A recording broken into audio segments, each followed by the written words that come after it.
Foi no dia 29 de maio de 1953. Talvez número significativo de irmãos aqui nem estavam vivos nessa altura, ainda não tinham nascido. Eu também não. Mas é uma data que ficou marcada na história, porque ela representou uma vitória significativa num grande desafio que existia ainda para a humanidade.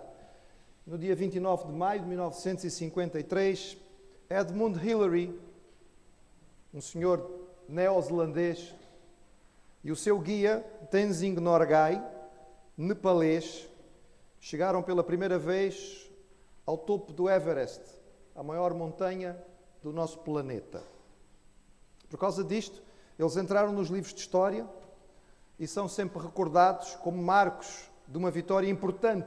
São exemplos de vitória não somente pessoal, mas uma vitória reconhecida da humanidade contra condições agrestes e uma montanha que já matara muitos alpinistas. Eles conseguiram abrir caminho e chegar ao topo. E nós gostamos destas histórias, irmãos. Gostamos das histórias sobre vitórias. Porque, de certa maneira, nós podemos dizer que nós fomos criados para ser vitoriosos. A Bíblia diz que fomos feitos à imagem e semelhança de Deus. E o nosso Deus é um Deus de vitória. E, portanto, nós fomos feitos para a vitória e não para a derrota.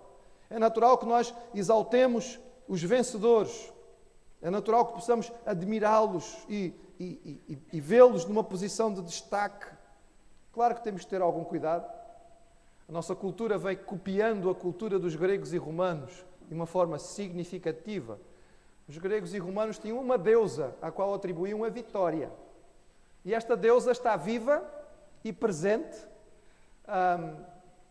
quase que eu ousaria dizer, provavelmente aqui no nosso salão hoje. E os irmãos dizem, não, pastor, nós somos cristãos evangélicos, não temos imagens de deuses na nossa igreja de maneira nenhuma.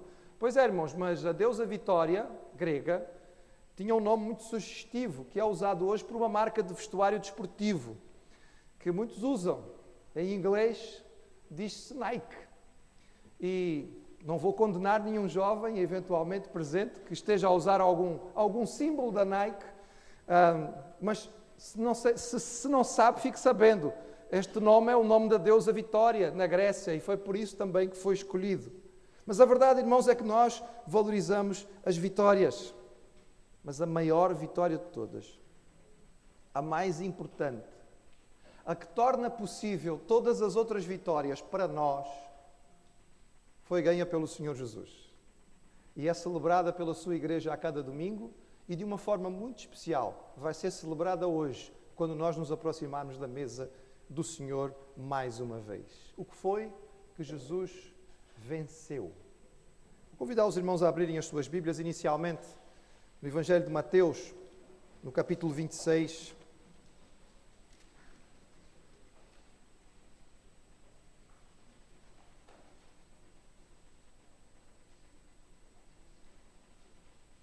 Mateus capítulo 26, versículo 39.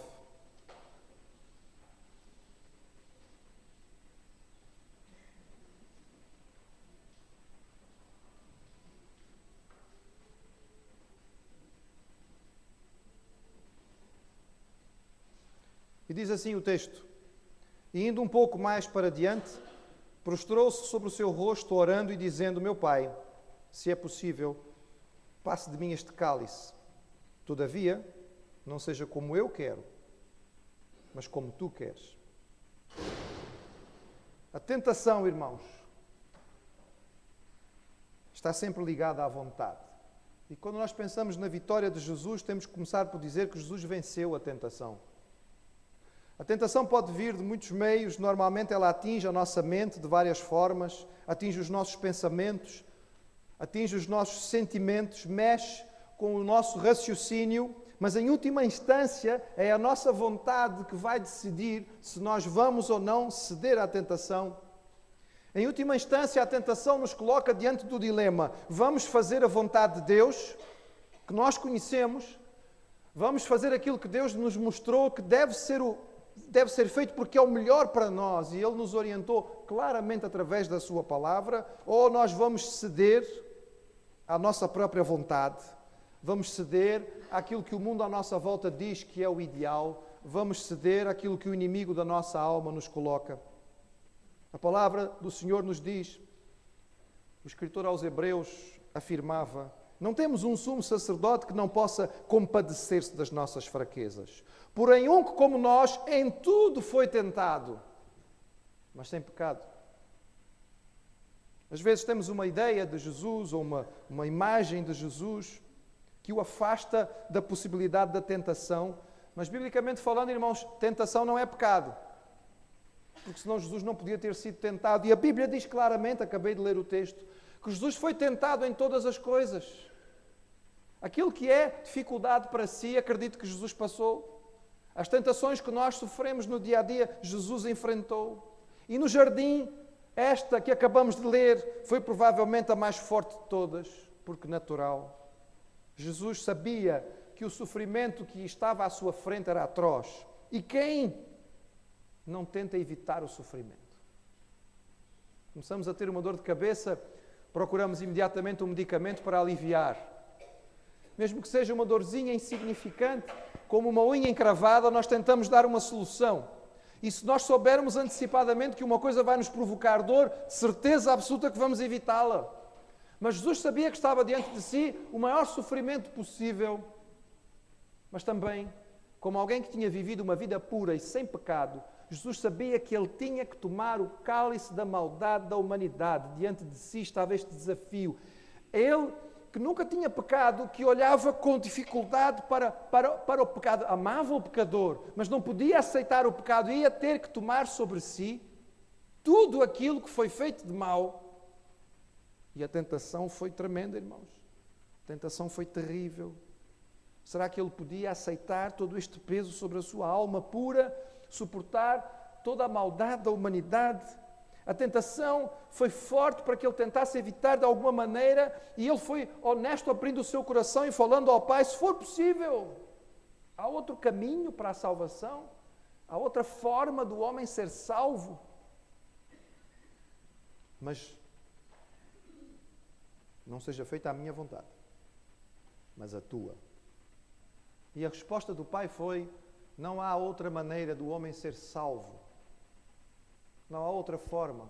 Meus irmãos, quando nós dizemos que não podemos aceitar aqueles que defendem a salvação de alguma maneira pelas obras, que acham que têm que fazer alguma coisa para poder ser aceitados por Deus, quando nós dizemos isto, irmãos, não é por uma questão de vontade própria, é por interpretação clara da palavra que nos diz que Jesus levou o peso necessário. Não havia outro caminho, porque se houvesse, ele teria seguido. Mas era necessário que ele fizesse, e ele venceu a tentação. Na hora de colocar frente a frente aquilo que era o seu desejo e a vontade do Pai, ele disse, seja feita a tua vontade. Isto é o teu plano, isto é o teu caminho, eu vou-me submeter à tua vontade. E ele venceu. Venceu a tentação. Cada vez que a tentação vem à nossa vida, nós também temos que tomar uma decisão como Jesus. Vou fazer aquilo que a minha carne quer, vou fazer aquilo que os meus instintos pedem, eu vou fazer a vontade daquele que é inimigo da minha alma, ou eu vou me submeter à vontade perfeita de Deus. Haverá momentos na nossa vida, irmãos, em que nós não vamos poder confiar nos nossos pensamentos, nos nossos sentimentos, no nosso raciocínio. Pense, só um bocadinho. Os seus sentimentos já o enganaram alguma vez? Já, de certeza. Você sentia de uma maneira e afinal as coisas não eram daquela forma. Os seus pensamentos já o enganaram alguma vez? Já alguma vez fez as contas todas certinhas, planeou tudo muito certinho, fez todos os raciocínios, disse, não é por aqui, certeza que vai dar certo. E depois deu errado? Acredito que sim. Porque isto acontece com todos nós. Meus irmãos, há momentos em que nós não podemos confiar no nosso coração. A Bíblia diz que o coração do homem é enganoso, em que não podemos confiar sequer no nosso melhor raciocínio. Há momentos em que, para nós ficarmos firmes e seguirmos o caminho que devemos seguir, temos que nos firmar em algo que é inabalável. A palavra do Senhor, a vontade do Senhor, porque ela é perfeita e não falha. E nessa hora em que eu me sinto titubear, Orar como Jesus orou.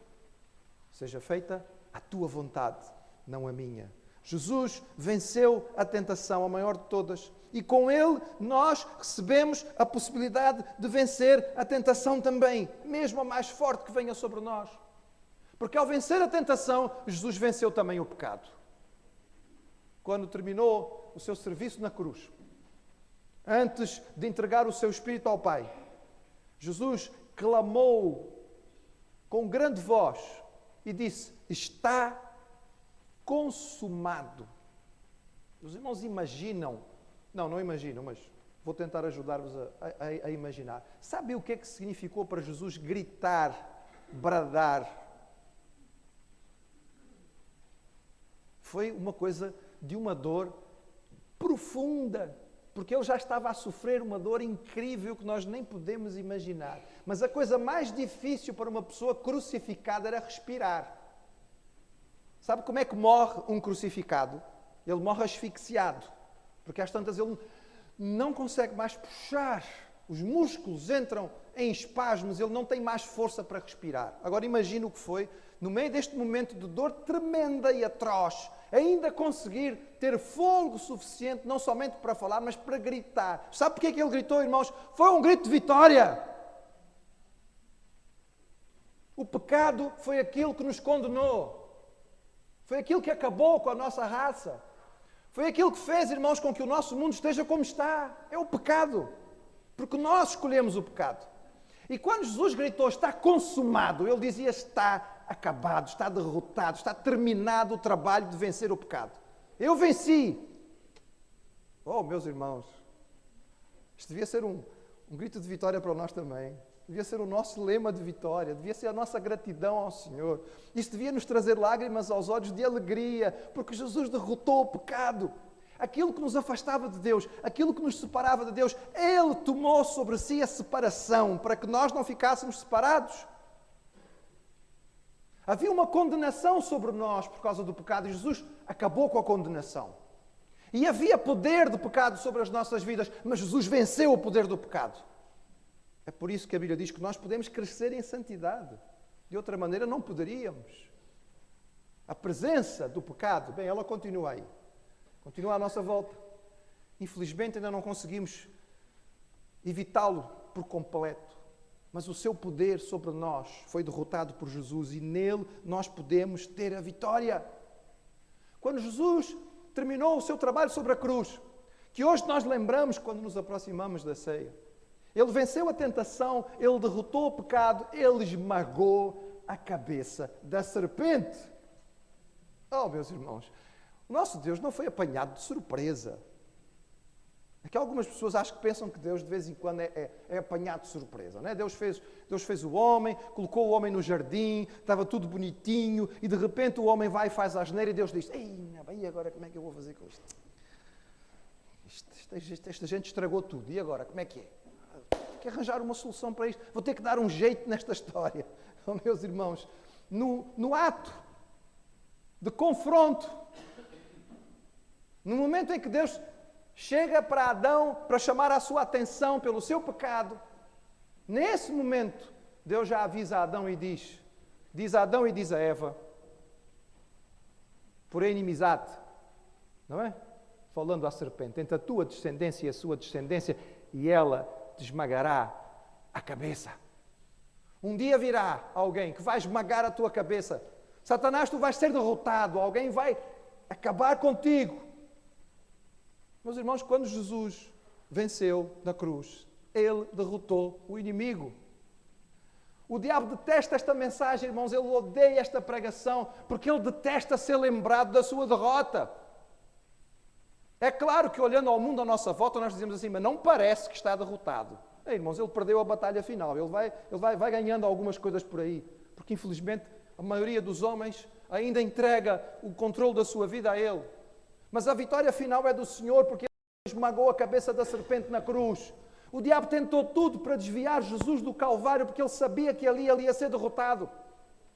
O apóstolo Paulo, escrevendo aos Colossenses, ele usou a imagem dos generais romanos. Ele disse: Jesus, despojando os principados e potestades, os expôs publicamente e deles triunfou em si mesmo.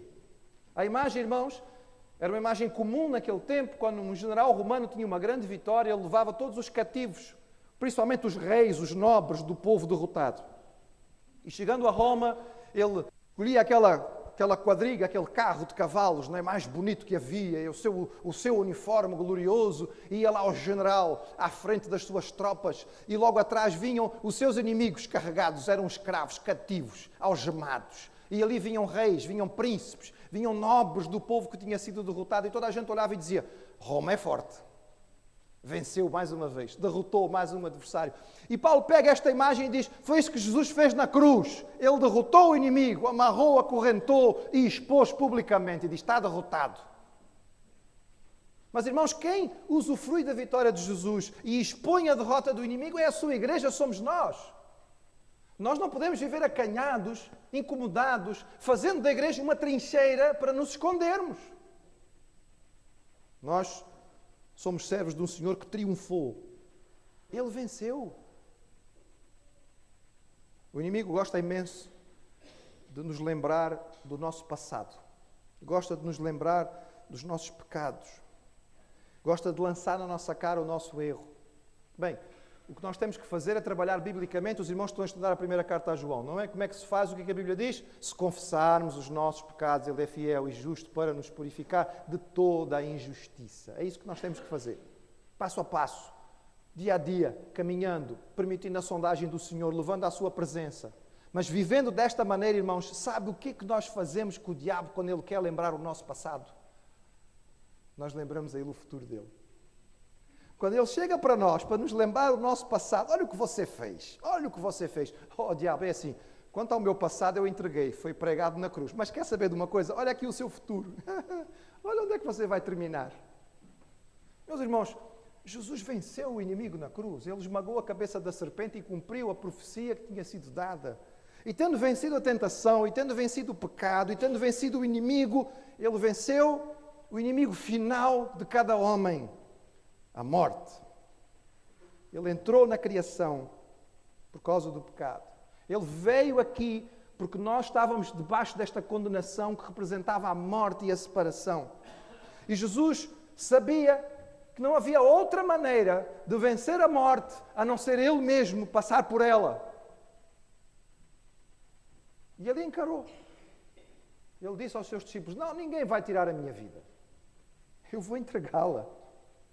Ninguém vai me arrancar, ninguém vai me matar. Eu vou dar a minha vida em resgate de muitos. E, irmãos, aqui está a vitória final. Aquela que nos traz um outro sorriso nos lábios. Porque o apóstolo Paulo, escrevendo aos Coríntios, ao fim de falar da ressurreição e da vitória que Jesus obteve, e por causa da vitória de Jesus que nós obtemos, ele disse: onde está, ó morte, o teu aguilhão? Ó morte, então...